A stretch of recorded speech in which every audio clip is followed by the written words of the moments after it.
मोहे रंग दे बसंती, रंग दे बसंती, रंग दे बसंती यार। पिट्सबर्ग यात्रा की इस कड़ी में आइए मिलवाते हैं आपको बसंती रंगों से नहाई इन तीन बहनों यानी कि इन तीन पुलों से। और ये एलिगेनी नदी के ऊपर बने ये तीन चमकदार पुल हैं, पर वास्तव में ये पीले नहीं है, एजिटेक गोल्ड हैं। किसी छुट्टी, खेल की जीत या विशेष कार्यक्रम पे 6 लाख से ज्यादा एलईडी लाइटों से सजी ये बहनें गजब की रोशनी रात में दिखा सकती हैं। स्वागत है आपका पिट्सबर्ग स्टील सिटी में, और हम लोग स्टील के ब्रिज पे खड़े हैं और तीन बहनें, 3 सिस्टर्स ब्रिज कहलाता है। तो तीनों यहाँ की मशहूर हस्तियों के नाम पे हैं। एंडी वॉरहॉल, ये 7वीं स्ट्रीट पर है प्रसिद्ध पॉप आर्टिस्ट के नाम पे, और 6ठी स्ट्रीट पे है रॉबर्ट क्लीमेंटे ब्रिज जो महान बेसबॉल खिलाड़ी हैं और ठीक बेसबॉल स्टेडियम के सामने, और रसेल कार्सन पुल जो प्रसिद्ध पर्यावरणविद और लेखक रहे हैं। तो साहब ये है पहला सस्पेंशन ब्रिज, बहन नंबर 1। बहन नंबर 2 बीच वाला, देखिए एक बीच में पुल दिख रहा है और उसके पार तीसरा पुल दिख रहा है। तो ये जो 3 ब्रिज हैं ये हैं 3 बहनें। और अगर थोड़ा सा हम आपको अपने पीछे का नज़ारा दिखाएं तो ये मशहूर रेनेसा बिल्डिंग है और इसके पीछे ये पिट्सबर्ग डाउनटाउन दिख रहा है, और ये नीचे ओहायो रिवर बह रही है। तो साहब हम आपको पहले वाले ब्रिज का नज़ारा दिखा रहे हैं, और ये क्लीमेंस ब्रिज है जो यहाँ के मशहूर बेसबॉल प्लेयर के नाम पे बना है। सामने पायरेट्स, पिट्सबर्ग पायरेट्स की टीम है जो यहाँ बेसबॉल खेलती है। कई बार हमने यहाँ पे गेम देखे भी हैं, बहुत खूबसूरत ये नज़ारा वहाँ से दिखता है। और ये तीनों सस्पेंशन ब्रिज हैं, ये इनकी खासियत है। और पिट्सबर्ग मैराथन जो मई के महीने में होता है तो उसमें 26 मील की मैराथन और 13 मील की हाफ मैराथन और 5 किलोमीटर की रेस जो हमारी हैसियत है दौड़ने की, तो हमने पिछले साल दौड़ी थी और इस ब्रिज के ऊपर से दौड़ते हुए गए थे। क्या अद्भुत ऊर्जा का अनुभव होता है। हजारों लोग उस दिन होते हैं और शहर को बंद कर दिया जाता है ट्रैफिक के लिए। इस ब्रिज को प्यार से पायरेट्स ब्रिज भी कहा जाता है। जाहिर है जब पायरेट्स टीम पीएनसी पार्क सामने बने बेसबॉल के स्टेडियम में खेलती है तो जो पुलिस है वो यहाँ पुल को वाहनों के लिए पूरी तरह से बंद कर देती है, और इस पुल पे सिर्फ और सिर्फ पैदल चलने वाले ही जा सकते हैं। और यहीं से शुरू होता है असली मज़ा, क्योंकि बेसबॉल होना है शाम को, लेकिन सवेरे से यहाँ पर ये पूरा पार्टी स्ट्रीट में बदल जाता है। हजारों उत्साहित प्रशंसक आएंगे और यहाँ पर वो अपनी जर्सी टीम की पहने होते हैं, खेल के बारे में बात करते हुए नदी पार करते हैं। पूरी तरीके से टेल गेटिंग यहाँ पे हो रही होती है, और यहाँ पे ये बहुत अच्छा फ़ोटो स्पॉट भी है, तो जहाँ से पूरा डाउनटाउन दिखाई देता है, और पिट्सबर्ग की स्काईलाइन, एलिगेनी नदी और पीएनसी पार्क, और ख़ास तौर से सूर्यास्त के समय तो एजिटेक गोल्ड और भी निखर कर आता है। अब ये जो एंडी वॉरहॉल पुल है 7वीं स्ट्रीट पे बना है, और ये पॉप आर्ट के बादशाह एंडी वॉरहॉल के नाम पे बना है, और इसके दूसरी तरफ उनका म्यूज़ियम है। और आपको बता दें सन 2013 में तो एक आर्ट ग्रुप ने इसके ऊपर यान बॉम्बिंग यानी कि पूरी की पूरी पुल की रेलिंग को ऊन के बने हुए टुकड़ों से ढक दिया था, जो वास्तव में एंडी वॉरहॉल को एक तरीके की श्रद्धांजलि थी। और 9वीं स्ट्रीट पे बना है रसेल कार्सन पुल जो प्रसिद्ध समुद्री जीव विज्ञानी और पर्यावरणविद थे। इन्होंने वैश्विक पर्यावरण आंदोलन को जन्म दिया। पिट्सबर्ग पायरेट्स का बेसबॉल स्टेडियम है। सामान्य दिनों में जब यहाँ गेम चल रहा होता है तो पाँव धरने की जगह नहीं होती, लेकिन आज सवेरे 8 बजे का समय, तो चलिए आपको इस महान मूर्ति के दर्शन कराते हैं। सामान्य दिनों में तो यहाँ पर कदम धरने की जगह नहीं होती, लेकिन आज देखिए आपको हम दिखाने लाए हैं जून 1994 में रॉबर्ट वाकर क्लीमेंट साहब, जो बहुत ही मशहूर बेसबॉल प्लेयर थे, और उन्हीं के नाम पे ये पीछे का ये ब्रिज बना हुआ है जो पहली सिस्टर ब्रिज है, और पीछे आप बाकी 2 ब्रिज देख रहे हैं। तो ये क्लीमेंट साहब की मूर्ति है, और इनके पीछे जिस दिन बेसबॉल का गेम चल रहा होता है कदम धरने की जगह नहीं होती। ये रहा है यहाँ का पायरेट्स स्टेडियम। अब पायरेट नाम क्यों है वो एक अलग कहानी है।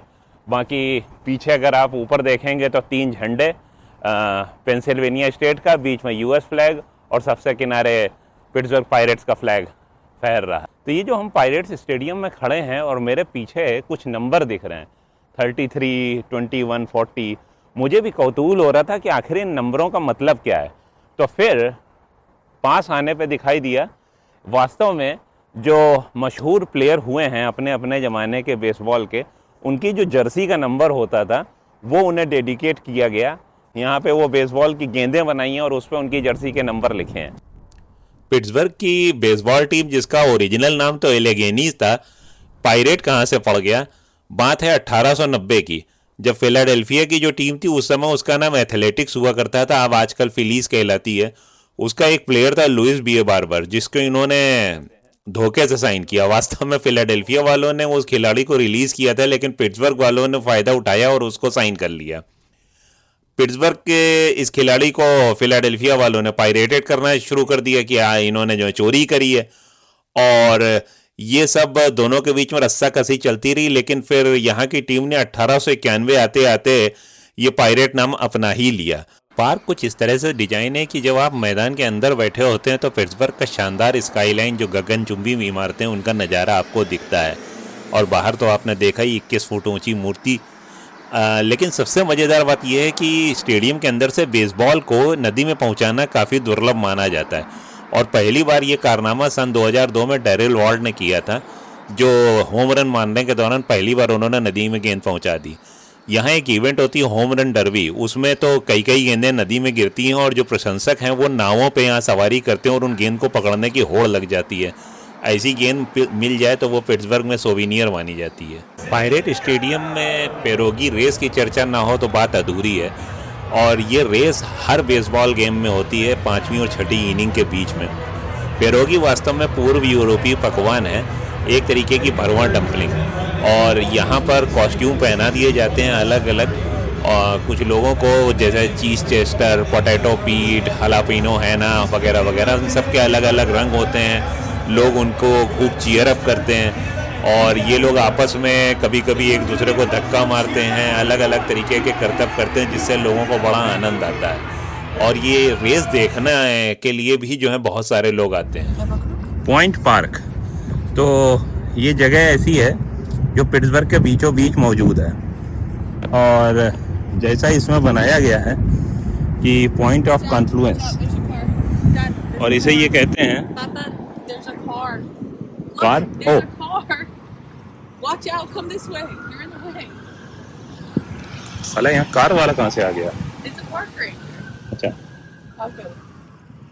तो ये पॉइंट पार्क पिट्सबर्ग के बीचों बीच मौजूद पार्क है, काफ़ी खूबसूरत है।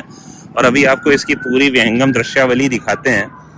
पर ये जो मैप में बना है, यहाँ पे मॉनहोगनिया रिवर, ओहायो रिवर और एलिगेनी रिवर, तो 3 अलग अलग नदियों का संगम है।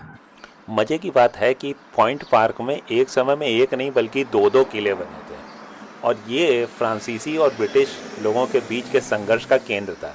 एक था फोर्ट ड्यूकेन, जिसे पहले फ्रांसीसियों ने बनवाया था, और दूसरा फोर्ट पिट, जिसमें ब्रिटिश सेना ने बनवाया था जब उन्होंने फ्रांसीसियों को खदेड़ दिया।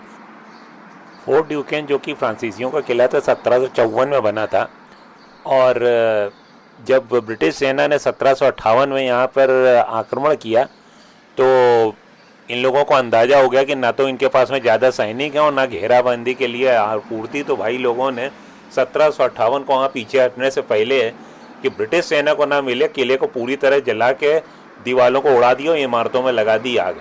और जब ब्रिटिश सेना वहाँ पहुँची तो उन्हें खाली सुलगते हुए अवशेष मिले, तो उन्होंने नया किला बनाने का फैसला किया, जिसका नाम रखा फोर्ट पिट। अब ये जो फोर्ट पिट है ये 1761 तक बन के तैयार हुआ था। अब वो बात अलग है कि जब बाद में शहर बढ़ा और 1780 आते आते काफ़ी महंगी जगह हो गई, तो लोग यहाँ की जो उन्हें निर्माण सामग्री चाहिए थी, नई इमारतें बनाने के लिए जगह चाहिए, तो लोग यहाँ से जो फोर्ट पिट के जो हैं जो अवशेष थे वो उखाड़ के ले गए और ये किला गायब हो गया। तो ये हम लोग इस समय पॉइंट पार्क में मौजूद हैं, और अगर आप देखिए तो ये एक जलाशय है, और अभी जैसा थोड़ी देर पहले मैंने दिखाया यहाँ 3 नदियों का संगम है। मजे की बात ये है, ये 3 नदियों का कोई संगम नहीं है। यहाँ हजारों साल पहले नीचे एक अंडरग्राउंड जलाशय था, वो भूगर्भ जल से जो जल निकला उससे ये बना है। यहाँ पे कोई 3 नदियाँ ऐसी मिल नहीं रही यहाँ के, ऐसा मुझे विकीपीडिया से पता चला। तो अगर तथ्यात्मक रूप से ये गलत हो तो अपनी कोई जिम्मेदारी नहीं बनती। खैर, तो आइए आपको दूसरी विहंगम दृश्यावली दिखाएं। हमारे पीछे उधर वो साइंस सेंटर दिख रहा होगा, लेकिन जो सबसे मज़ेदार स्मारक है, क्योंकि सर्दियों का सीज़न में पूरा अमेरिका फॉलो करता है, हमारी धर्मपत्नी करती हैं, और साथ में अभी ये कैमरा के पीछे एक और दर्शक खड़े, तो ये हैं पिट्सबर्ग के निवासी चारू जी। लेकिन इनकी फेवरेट टीम ना तो पिट्सबर्ग की है और ना ही फिलाडेल्फिया की है। कौन सी है? I like the Patriots. Patriot. तो घर में जो है एकमात्र विद्रोही संतान ये निकली जो पेट्रियट को सपोर्ट करती हैं, भगवान जाने क्यों। लेकिन यहाँ पे पीछे देखिए, पिट्सबर्ग स्टीलर्स का ये स्टेडियम है, जिनका ऑफिशियल कलर है ब्लैक और येलो, और किसी ज़माने में ये हाइंज स्टेडियम के नाम से कहलाता था। अब इसका नाम बदल के एसिश्योर स्टेडियम हो गया है, जो कि कोई क्रिप्टो करेंसी नाम की कंपनी ने इसकी फंडिंग कर दी है। और अगर अब थोड़ा सा घूम जाएं तो एक येलो ब्रिज आपको और दिखाई देता है। पिट्सबर्ग में जाइए, जितने भी ब्रिज हैं सारे के सारे येलो हैं। क्यों? ये सिटी ऑफिशियली येलो और ब्लैक कलर है। और जिस दिन फुटबॉल का गेम होता है उस दिन यहाँ बैठी जनता टेरिबल टॉवल यानी कि येलो रंग का तौलिया लहरा लहरा के दिखाती है। अब एक फव्वारा जिसकी हमको आपको बाद में अलग से तस्वीरें दिखानी पड़ेंगी, वो यहाँ पीछे है। ये जो फव्वारा है, इस समय ये यहाँ पर कुछ मेंटेनेंस चल रहा है तो इसमें पानी बंद है। पर इसके बारे में मशहूर बात ये है कि जो हवा चलती है उसका डायरेक्शन कभी किसी को नहीं पता होता। लोग उसमें हमेशा भीग जाते हैं, चाहे किधर भी खड़े हों। और जब भीगते हैं तो यहाँ रहने वाले और पढ़ने वाले छात्र मजाक में कहते हैं ये पॉइंट ऑफ बैप्टिज्म है, जो ये पॉइंट पार कर देता है आपका। तो खैर, वो ईसाई लोगों में एक बच्चों को पवित्र पानी से नहलाने की जो प्रथा होती है उसे बपतिस्मा कहते हैं या बैप्टाइजेशन कहते हैं। वो ये फाउंटेन सबका कर देता है, चाहे आप किसी भी धर्म के हों।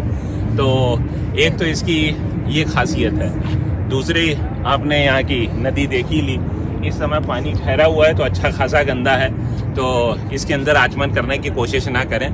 और बाकी समर में यहाँ पर मैंने देखा है बोट चलती हैं और उसमें लोग जो हैं ड्रिंक बना रहे होते हैं और पैडल से वो बोट चलाते हैं और टिक्की बार जैसी उनकी शेप होती है। तो मस्ती खोरी में ये शहर किसी से कम नहीं है, लेकिन सर्दियों में वाकई आनंद आ जाता है। और रात में जो आपको वीडियो दिखाई तो माउंट वाशिंगटन से, जिसमें पूरे शहर की विहंगम दृश्यावली दिख रही थी, वो ऊपर वहाँ पहाड़ पे है।